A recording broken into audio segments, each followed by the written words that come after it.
What was meant to be a serene family lunch in a sunlit garden became one of the most chilling off-camera incidents in reality television history, an event that would ultimately seal Kody Brown's fate with TLC forever.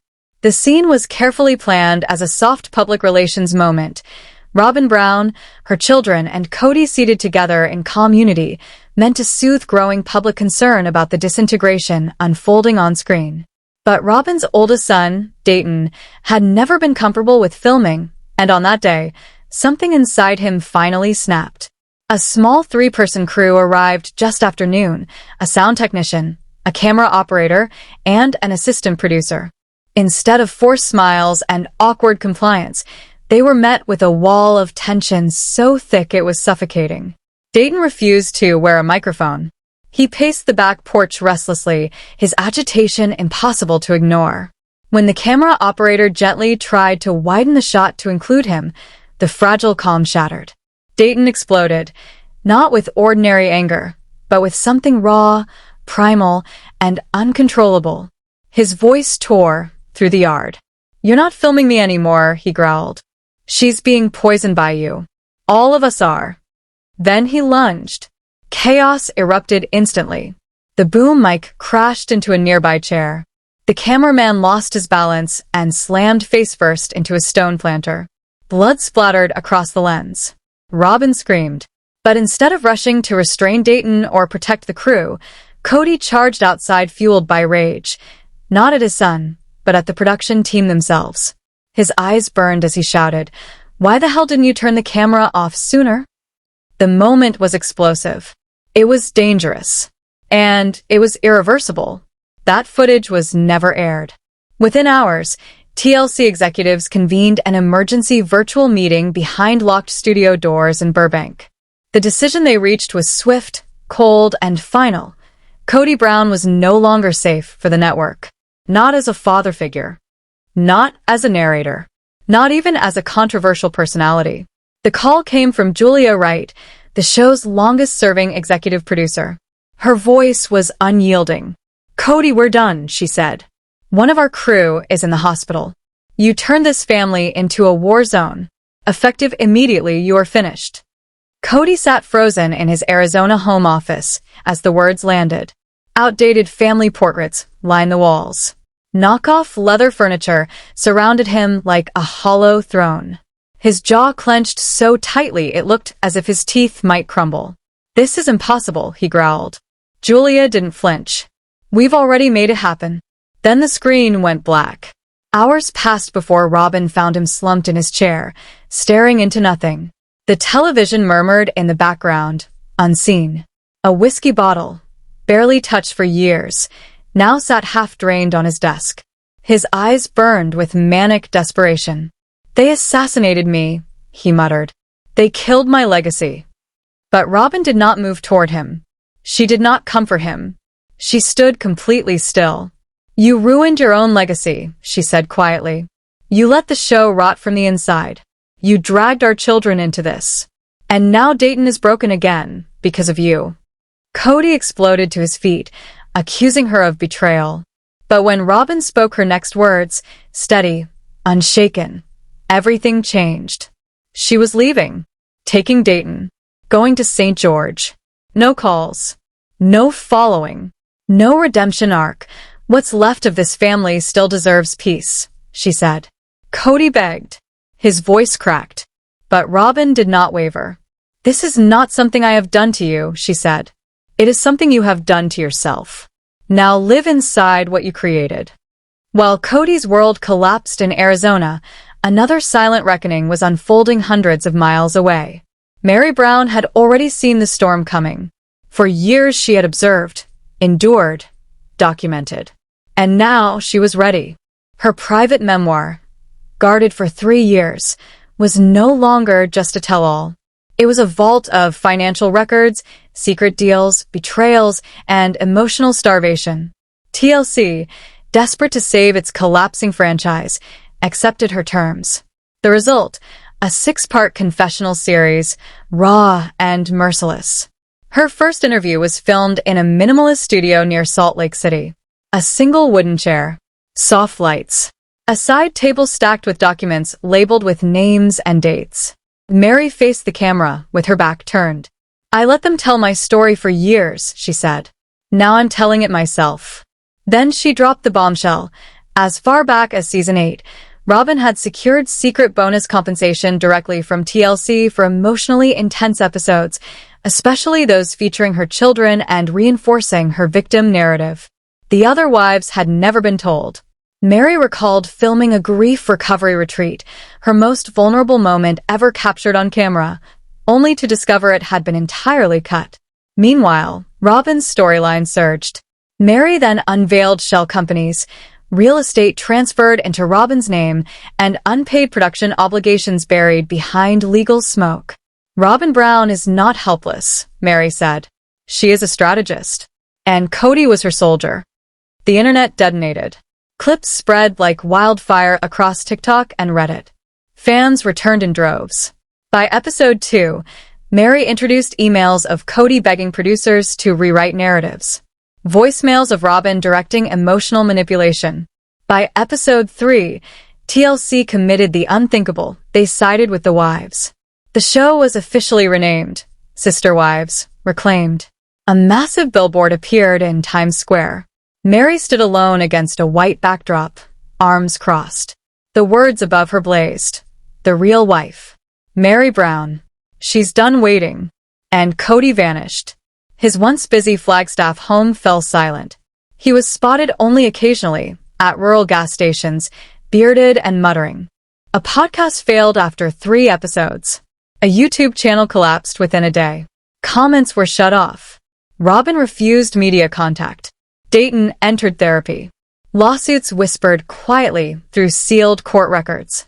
A former producer claimed unreleased footage existed, damaging audio from the Vegas years. TLC reportedly paid 6 figures to suppress it. But the dam had cracked. At the same time, Janelle Brown was rising. After decades of emotional neglect, she was finally free. Her breaking point came during the pandemic, when Cody imposed harsh rules that isolated her and her children. By 2022, she dissolved her spiritual marriage. In 2024, she relocated near her daughter in North Carolina.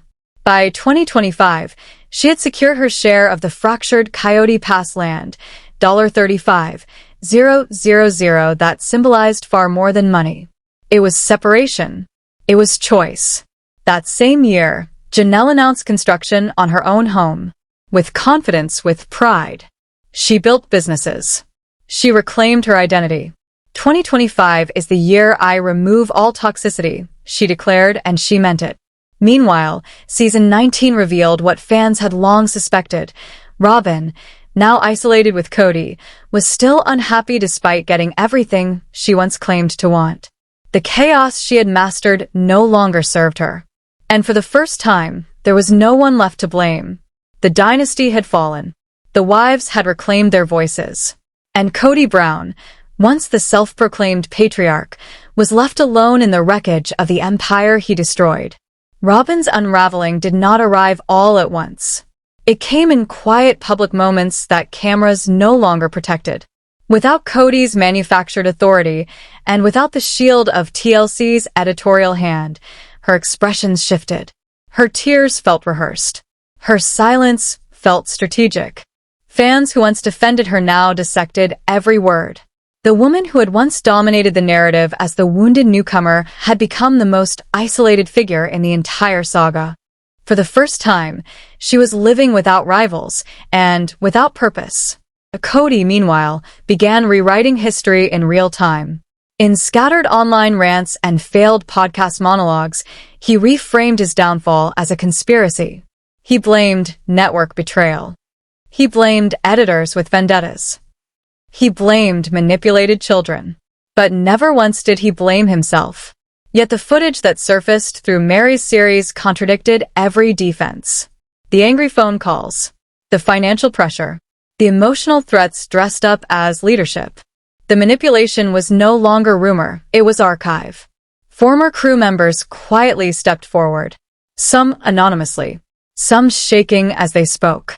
They described a production environment ruled by fear of Cody's temper and Robyn's influence. Scenes had been res-hot.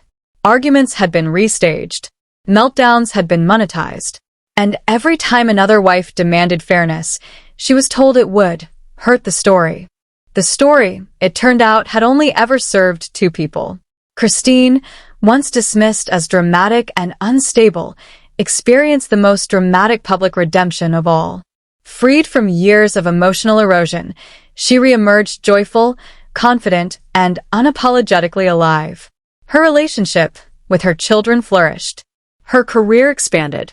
Fans who once mocked her now celebrated her as the first domino, the woman who proved escape was possible. Every interview she gave carried the same quiet truth. Leaving was not the end of the family. It was the end of the lie. Meri's confessional series reached its final episode with a line that haunted viewers long after the screen went dark. "We weren't sister wives," she said. "We were survivors sharing a battlefield."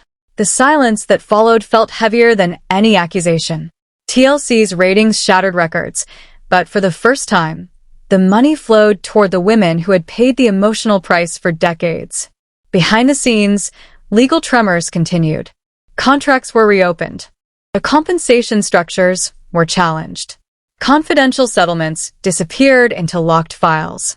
And though the full financial consequences were never publicly released, one truth became impossible to ignore. Kody Brown was no longer in control of anything. Even Robyn's departure from Arizona carried symbolic weight. The woman who once fought for the center seat now hid from the spotlight entirely. St. George offered distance, but not escape. Fans tracked the moving trucks. Paparazzi caught glimpses of drawn curtains and shielded faces. Her public image, once carefully constructed, had collapsed into ambiguity. No interviews. No apologies. No explanations. Dayton's healing remained private. Intentionally so. And for the first time, the public respected the boundary. Whatever damage had been done, the world no longer demanded it for entertainment. As sister wives, Reclaimed moved forward without Kody or Robyn, something remarkable happened. The chaos vanished. The screaming stopped. The tension dissolved. What replaced it wasn't spectacle, it was truth. Co-parenting struggles. Financial rebuilding. Late life reinvention. Real healing does not explode. It unfolds slowly. Quietly. Imperfectly. The man who once introduced America to plural marriage as a dream now lived as its cautionary tale. And in the end, perhaps that was the final twist no producer could have scripted. Kody Brown lost his empire not through scandal alone, but through exposure. Not through betrayal, but through the slow, merciless collapse of a story he could no longer control. First, Robyn fit in. She arrived quietly, cautiously, careful not to disrupt the fragile balance that already existed between Christine, Janelle, and Meri. But over time, something shifted. Slowly and steadily, Robyn became more isolated and at the same time more powerful. As the years passed and the other wives departed one by one, a pattern became impossible to ignore. Christine left, then Janelle, then Meri, and standing at the center of the wreckage was Robyn. Now, with Kody alone beside her, the fractures that once hid beneath the surface are finally splitting wide open. Plural marriage placed these women in an emotional and practical bond, whether they liked one another or not. They weren't simply coexisting, they were required to function as a family unit. Cooperation was mandatory. Unity was expected. But Robyn often positioned herself as the outsider. Instead of working to bridge that distance, she returned again and again to the role of victim. Over the years, fans and family alike grew exhausted by the pattern, by the tears, the blame shifting, the selective silence when accountability was required. Season 19 confirmed what many viewers had long suspected. Even after winning, Robyn was still profoundly unhappy. In quiet moments, she admitted that her relationships with the other wives never became what she had hoped for. They were transactional, tense, distant. She had dreamed of closeness, collaboration, shared purpose. Instead, she found suspicion, guarded loyalty, and emotional walls. Her greatest disappointment may have been believing that Christine, Janelle, and Meri would one day validate her relationship with Kody. They never did. And now, Robyn and Kody sit alone in a house filled with ghosts and unanswered questions. The dream she chased never materialized. The family she imagined never truly existed. For the first time since joining the Browns, Robyn Brown is the one who no longer belongs. From the beginning, Robyn resisted allowing the other wives to speak openly about her marriage to Kody. Their opinions were unwelcome. Their discomfort was dismissed. Yet she never hesitated to comment on their marriages. As tensions worsened, especially during the COVID-19 quarantine, Robyn transformed from reluctant bystander into active provocateur. What once lived in private resentment became public criticism. She spoke freely about the failures of Kody's past relationships, portraying herself as the woman trying to hold it all together. Viewers saw something very different. Her words grew sharper. Her behavior more polarizing. She insisted she wanted plural marriage, but gradually, undeniably, it became clear that what she truly wanted was Kody. Only Kody. And in the end, she got him. As her marriage to him flourished, the others disintegrated. Christine's relationship collapsed first. Janelle and Meri held on longer, but they, too, eventually walked away. Robyn never loosened her grip. Even after experiencing her own divorce from David Jessup, she showed little empathy when the other wives chose the same path. Instead, she condemned them, harshly, while refusing to acknowledge the parallels in her own story. Throughout nearly every chapter of this family's unraveling, Robyn positioned herself as the wounded party. Whether the conflict involved Kody, the children, or the ex-wives, she was always the victim in her own telling. Yes, she experienced hardship. Yes, she endured pain. But she magnified it so loudly that it often eclipsed the very real suffering of those around her. And while the other wives faced isolation, financial instability, and emotional abandonment, Robyn remained in a stable, protected, prioritized marriage. Yet she continued to behave as the most injured of them all. Nowhere is this distortion more glaring than in Kody's relationship with his children. Though he publicly claims to love them all equally, his behavior tells a far different story. Some children are cherished. Others are quietly neglected. And Robyn's influence only widened that divide. She consistently framed her children as outsiders within the family, yet the reality tells a different story. Her kids were welcomed immediately. Kody embraced them without hesitation. Meanwhile, his relationships with many of his older biological children steadily deteriorated under Robyn's watch. Robyn's narrative is no longer about fitting in. It is about rewriting history, one tear, one grievance, one carefully framed confession at a time. And the audience is no longer believing it. One moment still lingers painfully for longtime fans. When Christine's daughter Isabel required major spinal surgery for scoliosis, Robyn stayed home, citing COVID precautions. Yet when her own son Dayton needed surgery years earlier, Robyn was unwavering at his side through every step. The contrast was unmistakable. Pandemic fears may have been real, but support was still possible. And Robyn declined. Once again, her empathy stopped at the edge of her own household. Despite all this, Robyn continues to hold the mantle of moral authority within the family. She lectures about purity, about modesty, about obedience. Yet her own life path, the marriage, the divorce, the choices, does not align with the rigid standards she imposes on her children. Growth is one thing. Hypocrisy is another. There are no open conversations. No space for questioning. Only rules. Only shame. And it is this strict posture, paired with selective vulnerability and endless victimhood, that has fueled her reputation as the family's central antagonist. By the end of season 19's second half, Kody openly worshipped Robyn. She was his refuge, his sanctuary, his soulmate. He praised her endlessly. But viewers were unmoved, because beneath his declarations of love lay a landscape of broken vows, abandoned relationships, and wounded children. When Robyn officially became part of the family through spiritual marriage in 2014, it was meant to represent harmony. Instead, her romance with Kody immediately eclipsed the rest. What began as a hopeful new chapter quickly mutated into jealousy, resentment, and heartbreak, especially after the family's controversial move from Las Vegas to Flagstaff. In Arizona, the once unified structure fractured completely. The wives lived separately. Family gatherings declined. Kody's time, once divided, was now primarily spent with Robyn.